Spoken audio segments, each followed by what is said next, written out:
so let's get off of it. I've been thinking about this sort of thing for years. Since one Sunday, when one of our members, and I don't even remember who it is, so you're safe, said to me as we walked out of the sanctuary that sometimes after Sunday service, she felt so inadequate about her life and spiritual growth. And my reply was something along the line, oh, please don't feel that way. What you hear on Sunday mornings are suggestions, ideas, techniques for you to use as you progress forward. Don't in any way feel that you are a failure or inadequate where you are right now. Now, what I wish I had also said was the message that I've seen on desk signs, please be patient, God isn't finished with me yet. We are all a work in progress. But I have to admit that I also have times when I'm not pleased by myself. But one Sunday morning several weeks ago, in our spiritually speaking class, the class and Myrtle Fillmore taught me a much better answer than the one I gave that person years ago. And it all starts with perspective. Our discussion led to a change in perspective that really resonated with me. To briefly explain, traditional Christianity may lean toward the concept that we are all sinners who need a belief in Jesus Christ to save us all.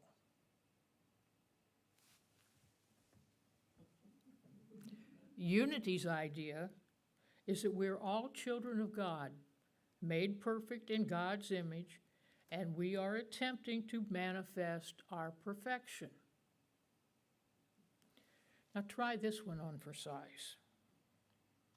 We are already perfect because God created us in his or her image. Just as the little acorn that grows into the tree or the tiny flower bud that opens into the perfect flower, we are already perfect. We're just in different stages.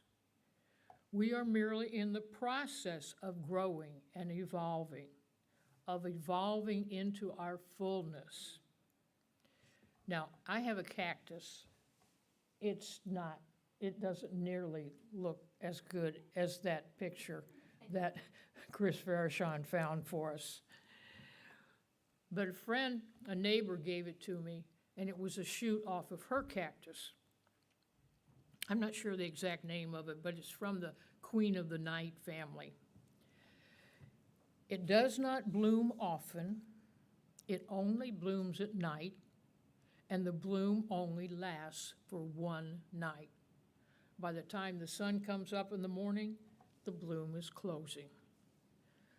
But before the bloom emerges, there is this excitement and anticipation and joy of imagining it bloom. Remember that. The bud begins on the trunk of the cactus several days before the actual bloom appears. First, a small bud that shows its head against the green cactus. And as the bud increases in size, the stem begins to grow between the cactus and the bud. And each day, the stem and bud noticeably increase in size.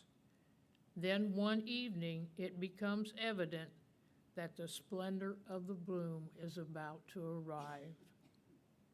Likewise, our splendor is becoming. We are already God's perfect expressions. The acorn is no less perfect than the oak tree. The bud is no less perfect than the blooming flower. Likewise, is a baby any less or more of an expression of God than a 6-year-old or a 40-year-old or a 70-year-old? I'm not looking at anyone now, or an 80-year-old. Now, how does that make you feel? I hope good and empowered. It's a tiny shift in perspective, a tiny shift to a life-affirming perspective. The perspective that we are merely continually evolving. So let us start with that perspective and continue to debunk some of the ideas that could get in our way. Here are some suggestions, should you ever feel that your life is inadequate or less than it should be. Most of us are familiar with suggestion number 1, the 3 monsters of woulda, coulda, shoulda. I wish I woulda. I could have done better. I should have done this instead. Now, my answer to that is very simply, we are all doing the best we can with what we have at the time. Do we fault a 1-year-old for not being able to walk 10 miles? Can we fault a person who is new at a job for not being able to complete the same amount of work or the quality of work of someone who has been on the job for 15 years? If we learn something new today, how can we berate ourselves for not using that knowledge or information a year ago? We continue to improve with age, with learning and experience, and we do the best we can at each time. Suggestion number 2. It's great to have goals, but let's be realistic about the time, the sacrifices, the amount of quality work, the years of practice that are necessary to achieve these goals. You know, I consider my grandmother to be the best cook in all the world. Now, I know some of you can argue that, but she's my grandma, so. She raised her own chickens, and they produced the eggs which were used for her homemade noodles and homemade ice cream. Most of the vegetables were from her garden. The milk that went into the homemade ice cream was fresh from the cows that she and Grandpa milked. She put meals on the table for Grandpa and 2 daughters for years. And then, by the time I came along, Grandma never knew exactly sure who might show up for Sunday dinner. Definitely it would be me and her mother, and of course my grandpa, but maybe it would be Mom and Dad, maybe my aunt and uncle and my younger cousin, maybe my older cousin and his girlfriend. And Sunday morning for Grandma started with milking, fixing breakfast, washing dishes with water that she'd carried from practically the barn, then baking 2 pies before she even started with dinner. And Sunday dinner would usually end with Grandpa urging everyone to eat up because he didn't want to eat leftovers all week.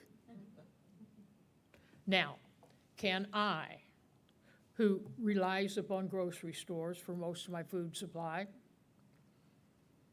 who never cook for a family, whose cooking skills generally include putting something edible on the table for myself as quickly as possible, ever really expect to be able to fix a meal as good as my grandma's?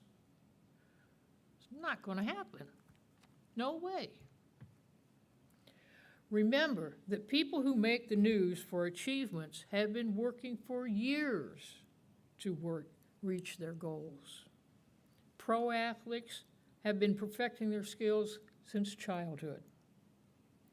Authors, and don't let this discourage you, Gay, usually don't have their first book on the bestsellers list. And how many times do they rewrite? There's a lot of trial and error. those who are professionals in their field are not usually overnight successes. And most have been through several temporary setbacks. So be realistic in your goals.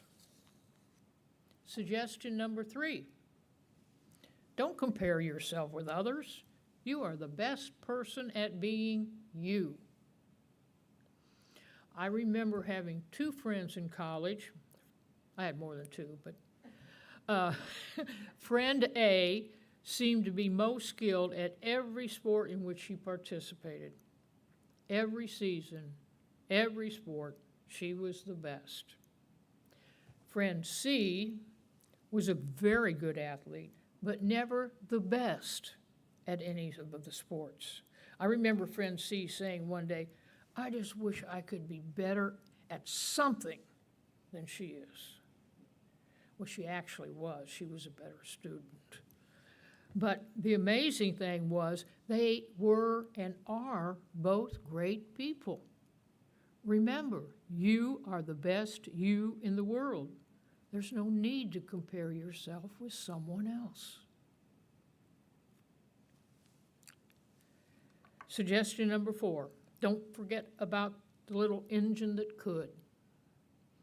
It was a steep climb, but the little engine kept affirming, I think I can, I think I can. I remember several years ago taking a hike with 2 friends to a place called Hanging Lake in Glenwood Canyon, close to Glenwood Springs, Colorado. One of the friends had lived in Vail for several years, and so she was familiar with this place, and she said, you gotta see it, it's just beautiful. So we took off one morning. I remember thinking more than once, this better be good. I remember almost quitting twice and saying, you 2 go on, pick me up on the way back. I remember longing for oxygen. But it was well worth it. Well worth the climb. It was beautiful. We need to keep focused, keep moving forward. Only look backward to see how far you have come. How far have we come already? Only look around to see the beauty of where you are and celebrate your accomplishments, no matter how small. Being kind to yourself is important. There was a study by the universities of Exeter and Oxford has found that taking part in self-compassion exercises calms the heart, switches off the body's threat response. Being kind to yourself helps keep both body and mind strong and healthy. Several years ago, our LUT emeritus, Pat Meter, included in a talk a quote that she had on her bathroom mirror. Someone then made copies of it and placed them on the mirrors in the women's restrooms here at church. I added a couple this morning on the mirrors that didn't have one. Want the guys to see this too. It says, "Hi there, mirror. Look who's here. An unlimited child of God. I am filled with love and light and wisdom and peace. I am a wonderful creation." What a great affirmation to read the first thing in the morning or the last thing before going off to bed. I read a few days ago in Joan Borysenko's book, Pocket Full of Miracles, that the Dalai Lama has said the most important spiritual practice is kindness. Kindness. So, here is a major idea to remember this week. Be as kind and considerate to yourself as you are to others, for we're all continually evolving. And let's take these thoughts into meditation.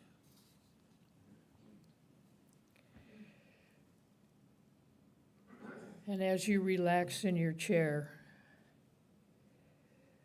let us begin this morning by finding a quiet place where we still our thoughts. Breathe slowly and deeply, in and out at your own pace.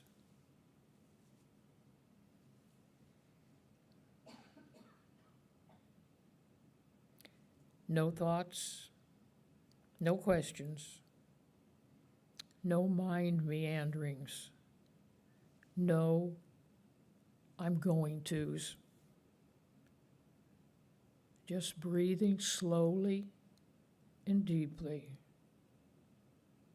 in and out at your own paceful peace.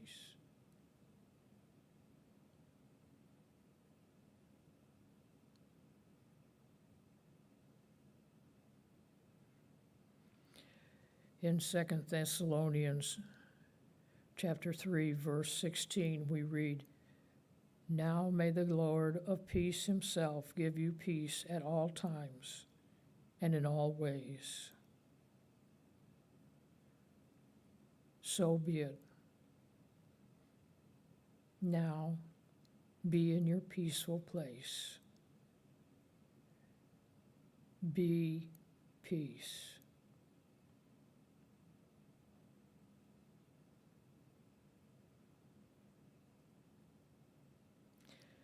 Know that as a bird overcomes gravity to fly, we overcome challenges and circumstances to find our purpose and live from our divine nature. It happens.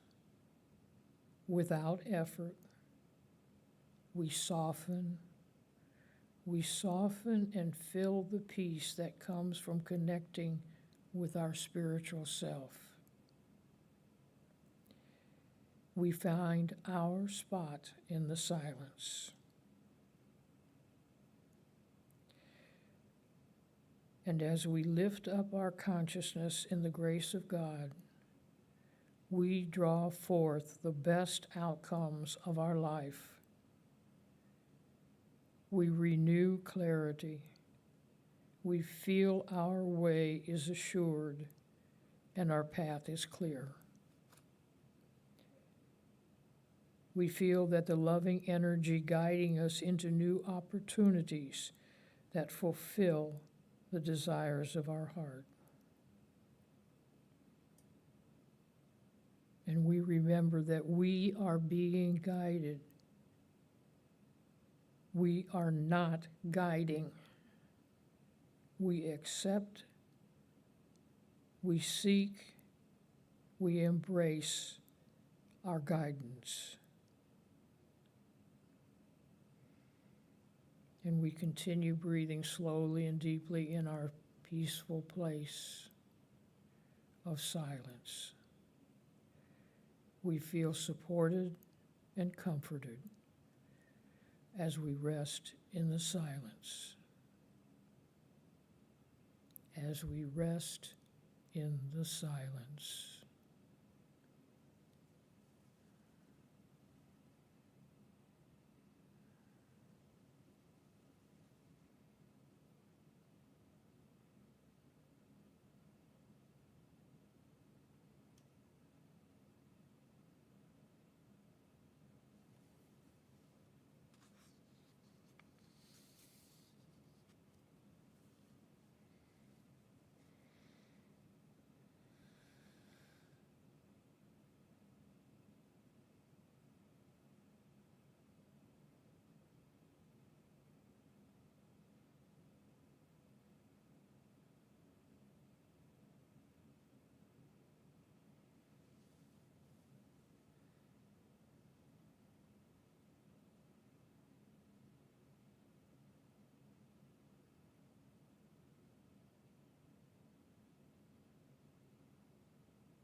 Divine guidance is always ours when we but ask and be still. The answer comes when we be still. Created perfect, we are but evolving in our perfection. Each day, we continue to evolve into the splendor of the bloom. Whatever roads we travel, whatever our hearts desire, as we turn to Spirit, when we are still, divine guidance and peace is always ours.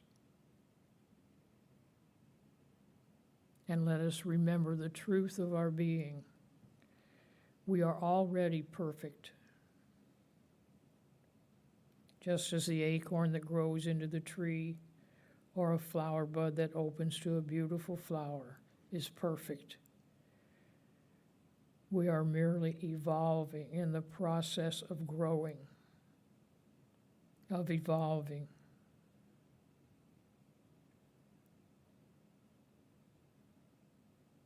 And for this knowing, we are eternally grateful. We rejoice in the process and in the knowing of this process, and we go forth this day and all days, knowing this is so for ourselves and for everyone we meet. And we are grateful. Amen and amen.